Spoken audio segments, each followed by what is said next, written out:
In this video, I share 3 ideas for designing augmentative and alternative communication technologies to support interactions that involve children who have severe speech and physical impairments.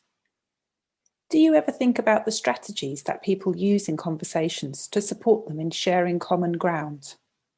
Research shows that communication is a collaborative process where conversation partners work together to create meaning. AAC technologies already transform children's lives by providing the option of speech through digital means and by offering a variety of choices for how to display language on screen. Interaction design and multimodal research shows that we can extend the capabilities of these technologies by building in ways of flexibly scaffolding learning, regulating privacy through AAC devices, and offering ways for children to express misunderstandings. Scaffolding learning in flexible ways. In classroom contexts, conversations involving AAC technologies can inhibit children from answering questions and commenting in unexpected ways, as these technologies can lead to overly heavy scaffolding. In this example from my empirical research, during a busy classroom environment, the adult is in control of structuring the conversation and relies on the on-screen choices available to decide what is treated as a legitimate response from the child. Maya. Descriptions. Tastes.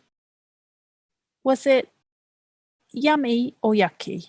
Because they are focused on how the child can choose one of the predicted choices, the adult does not attend to the child's change in looking actions or to the ways they select unexpected word choices. Spicy. Here, we see that the adult often initiated communication, then scaffolded the child's language using the available technology. It wasn't spicy, Maya. Go back, Maya. Tastes. Yummy or yucky? Based on this, new possibilities exist for providing dynamic scaffolding that can gradually increase or decrease as needed. This might, for example, be by acknowledging that there can be an uneven profile in the social, strategic, operational, and linguistic competencies that are enacted in conversations. With this in mind, technologies might focus on supporting any one of these competencies at different points. This could involve supporting children to generate utterances in timely ways, or by helping both conversation partners to draw on compensatory strategies rather than solely focusing on the word choices. Regulating privacy through AAC technologies. Children who use AAC can have little control in regulating who has access to their generated messages and how these messages are interpreted.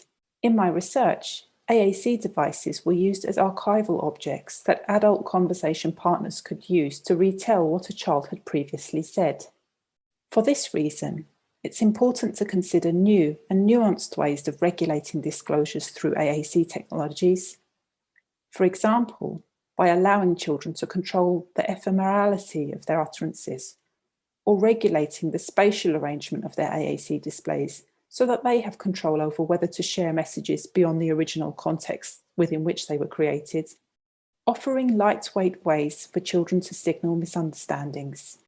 When children with severe speech and physical impairments initiated their own topics using AAC, adults often misinterpreted the meaning of these, which meant that they made unsubstantiated guesses about what the child meant, or that they treated children's utterances as errors given the conversational context.